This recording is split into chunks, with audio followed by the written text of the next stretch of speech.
आप सभी का वेलकम है, स्वागत है। तो आज हम लोग जो है पार्ट 1 हम लोगों ने पहले देख चुका है। पार्ट 1 में हम लोगों ने समझा है अलजेब्रा को, उसमें हम लोगों ने समझा एक्सप्रेशन आपका, फिर हम लोगों ने समझा टर्म, कोफिशिएंट, ठीक है, फैक्टर।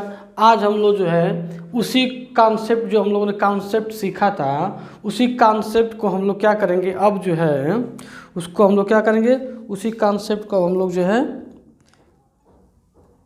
क्वेश्चन के माध्यम से देखेंगे, ठीक है।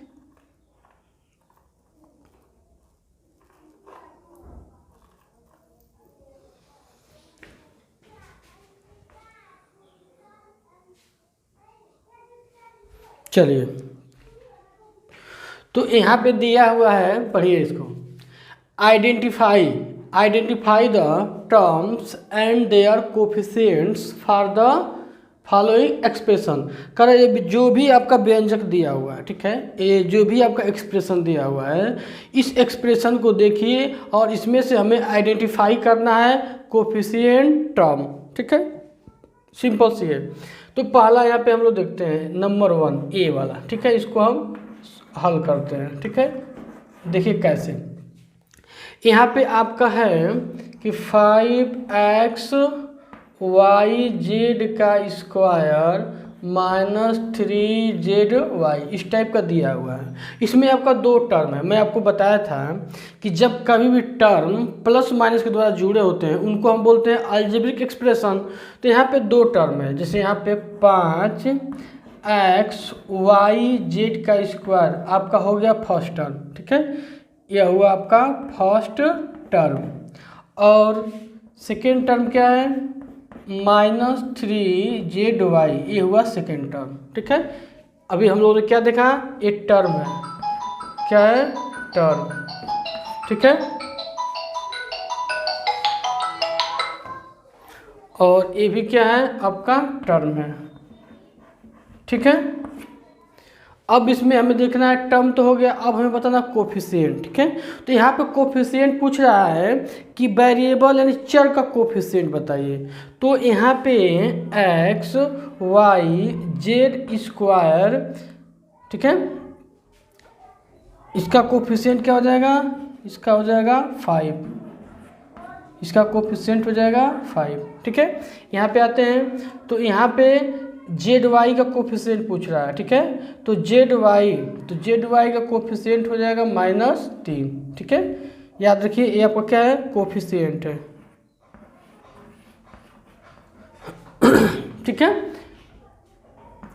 ये आपका क्या है, कोफिशिएंट है, और ये क्या है, कोफिशिएंट है,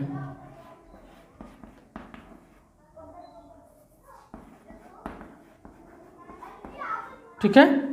तो पहला क्वेश्चन में हम लोगों ने देख लिया कि पहले क्वेश्चन में आपका दो टर्म था, पहले क्वेश्चन में दो टर्म था। उस दो टर्म में हम लोगों ने कोफिशिएंट देखा है कि चर यानी वेरिएबल का कोफिशिएंट क्या है। तो इसमें वेरिएबल यानी XYZ स्क्वायर का कोफिशिएंट 5 होगा, और यहाँ पे जो है आपका -3ZY में ZY का कोफिशिएंट क्या होगा, तो -3 होगा, ठीक है। तो इस तरह से मुझे उम्मीद है कि आपको बहुत अच्छे से ये चीज़ आ गया है, ठीक है। अब चलिए दूसरे पे चलते हैं, क्वेश्चन नंबर दूसरे पे।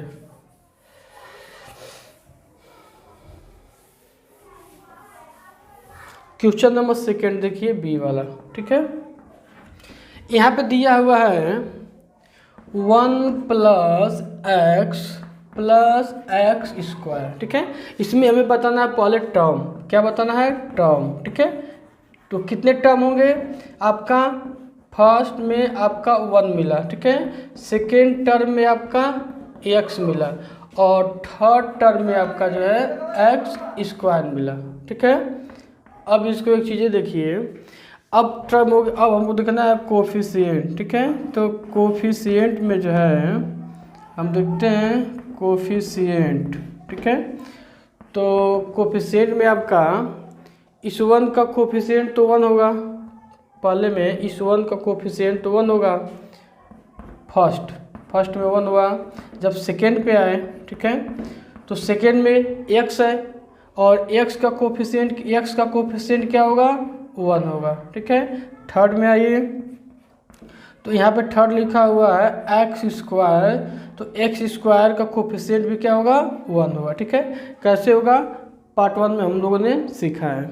ठीक है, तो इसमें आपका कितना टर्म होगा, first term, second term, third term. ठीक है, और ये आपका कोफिशिएंट हो गया। तो चलिए चलते हैं और अगला क्वेश्चन को देखते हैं।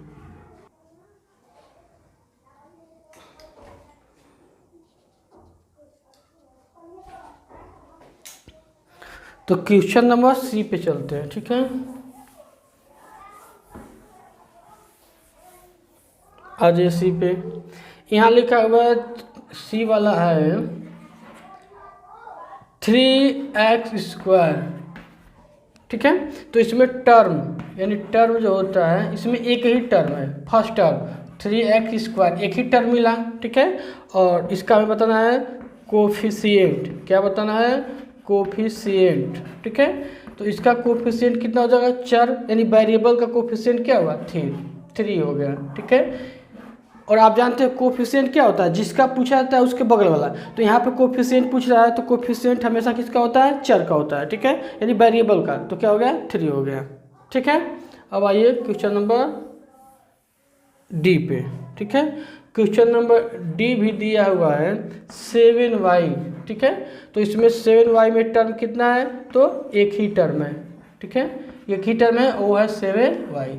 अब बताना है कोफिशिएंट। ठीक है, तो कोफिशिएंट। ठीक है, तो कोफिशिएंट बराबर क्या हो जाएगा, चर यानी वेरिएबल का कोफिशिएंट 7 होगा। तो इसका ये y का कोफिशिएंट क्या हो जाएगा 7 हो जाएगा। ठीक है, आगे अब आ जाइए ई पे।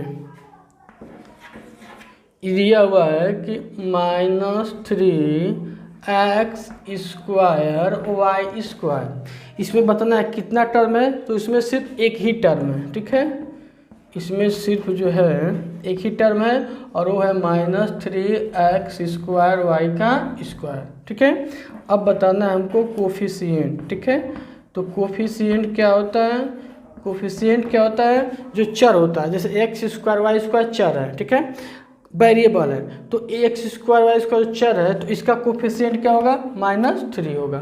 ठीक है, तो इस तरह से हमने जो है ई को भी देख लिया। अब चलिए आगे बढ़ते हैं और डी पे आते हैं।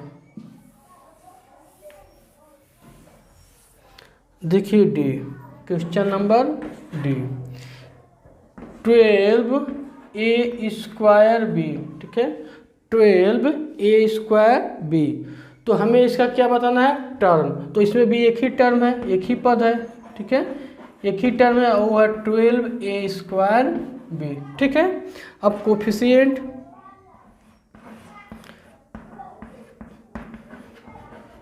कोफिशिएंट्स आपका हो जाएगा, ये चर है और चर का कोफिशिएंट क्या हो जाएगा 12 हो जाएगा। ठीक है, तो इस तरह से जो है हम लोगों ने टर्म पहचान लिए कितना टर्म होता है, फिर हम लोगों ने ये देख लिया कि किसका कोफिशिएंट क्या होगा। तो ठीक है, आगे बढ़ते हैं और भी देखते हैं।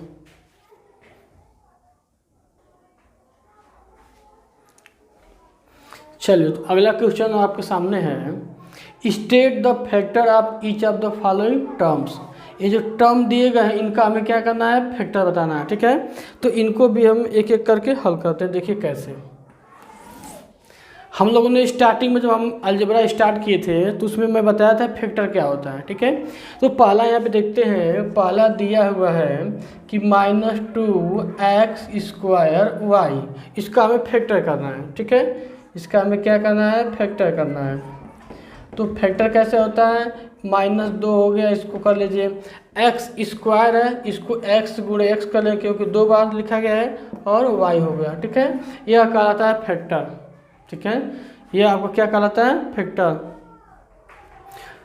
अब इस दूसरा वाला देखिए, लिखा है 7x² y²। ठीक है, इसका भी हमें क्या निकालना है, फैक्टर निकालना है।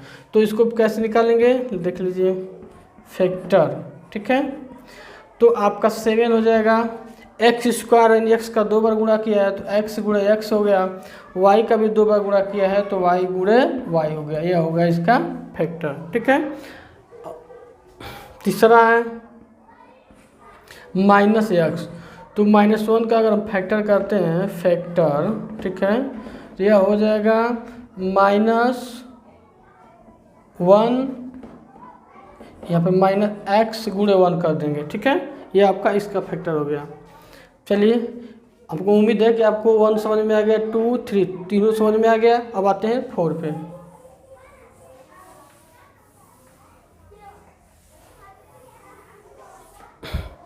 चौथा देखिए, चौथा का हमें फैक्टर देखना है। लिखा है 20pq, ठीक है। तो इसका क्या हो जाएगा फैक्टर,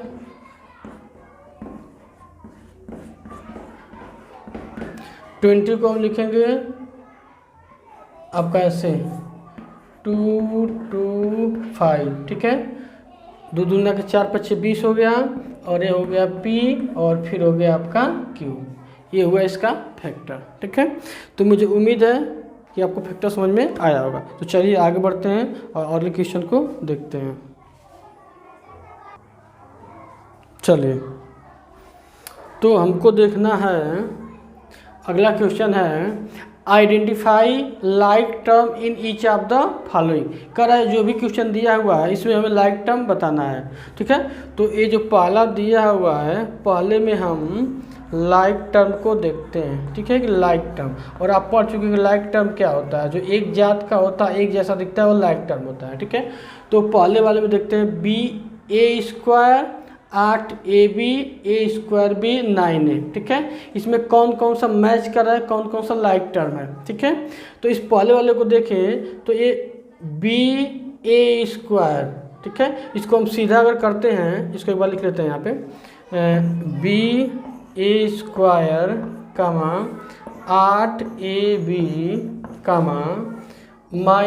-a² b 9a, ठीक है।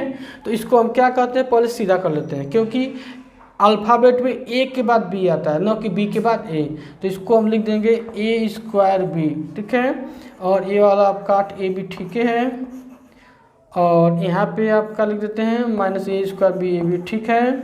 और यहाँ पे 9a, बिल्कुल ये भी करेक्ट है। अब इसमें लाइक टर्म पहचानना है, तो देखिए a² b और -a² b दोनों सेम से मिल रहा है, ठीक है। तो ये हो जाएगा आपका लाइक टर्म। यहाँ पे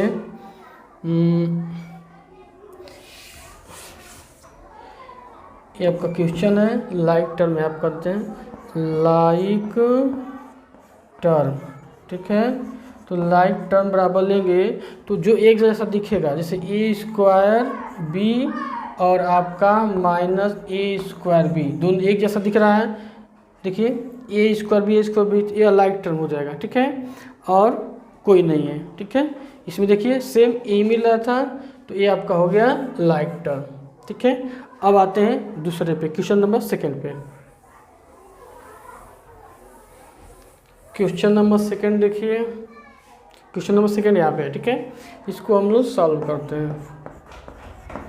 तो इसमें देखिए जो एक जैसा दिखेगा वही लाइक टर्म होगा, तो यहाँ पे डायरेक्ट हम लाइक टर्म लिखेंगे, ठीक है, लाइक टर्म। यहाँ पे ABC का यहाँ दिख रहा है, नहीं दिख रहा है, तो नहीं होगा। AB²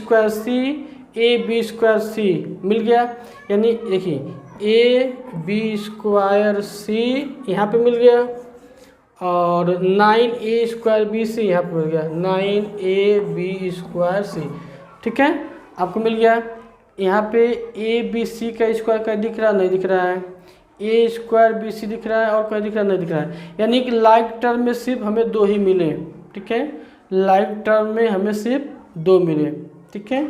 एक AB² C और एक A मिल गया, अदर कोई नहीं मिला, तो आपका ये लाइक टर्म हो गया, ठीक है। तो चलिए, अगर लाइक टर्म समझ में आ गया तो अच्छी बात है। अगला क्वेश्चन आपके सामने लिखते हैं।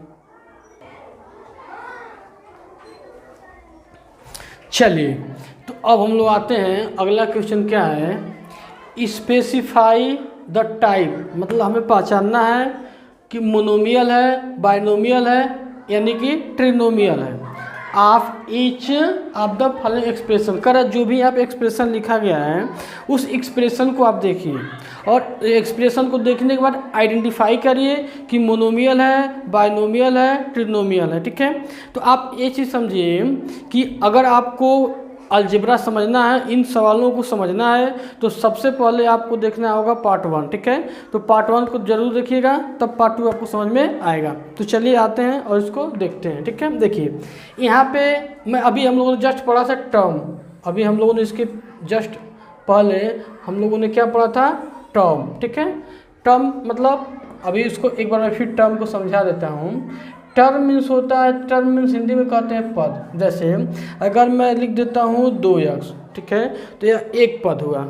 इसमें अगर हम जोड़ दें 3y तो यह हुआ 2 पद। इसमें और एक जोड़ दें 2 तो यह क्या कहलाएगा, 3 पद, त्रिपद कहलाएगा। ठीक है, तो हमसे यही पूछ रहा है कि बताइए यह जो दिया हुआ है, ये जो सामने दे रखा है, इस एक ये जो है क्या है, आपका मोनोमियल है, बाइनोमियल है कि ट्रिनोमियल है। ठीक है, तो आपको पता होगा अगर ऐसे सिर्फ मैं लिख देता हूँ 3x तो इसको बोलते हैं एक पद, यह होगा मोनोमियल। क्या होगा, मोनोमियल। ठीक है, और अगर यहीं पे कर दें 3x + y, इसमें 2 टर्म हो गए तो यह हो जाएगा आपका बाइनोमियल। ठीक है, क्या हो जाएगा, बाइनोमियल। और अगर यहीं पे लिख दें कि 3x + y - 2 तो यह हो जाएगा ट्रिनोमियल। ठीक है, तो हमसे यही पूछ रहा है कि आप इसको आइडेंटिफाई करिए, पहले इस एक्सप्रेशन को देखिए और आप डिसाइड करिए कि कौन सा होगा। तो हमें उम्मीद है कि आपको ये चीज़ तो पता चल गया होगा, आप तुरंत इसको आइडेंटिफाई कर देंगे। चलिए फिर भी मैं एक बार बता देता हूँ। पहला देखिए, पहले वाले में जो दिया हुआ है आपका first term, second term, third term, 3 term आ गए तो इसको बोलेंगे ट्रिनोमियल। क्या बोलेंगे, ट्रिनोमियल। ठीक है, यह हो गया आपका ट्रिनोमियल। यहाँ पे आते हैं दूसरे वाले पे, तो यहाँ पे first term, second term, third term, 3 term हुआ तो ये भी आपको कहलाएगा ट्रिनोमियल। ठीक है, नेक्स्ट पे आते हैं। इसमें देखिए आपका 1 पद है, एक ही पद है, तो इसको बोलेंगे मोनोमियल। क्या बोलेंगे, मोनोमियल। ठीक है, मोनोमियल। और यहाँ पे भी देखिए -6x², एक ही पद है, इसको भी बोलेंगे मोनोमियल। ठीक है, यहाँ पे आइए, इसको भी देखेंगे, इसमें भी आपका एक ही टर्म है, एक ही पद है, तो ये भी हो गया आपका मोनोमियल।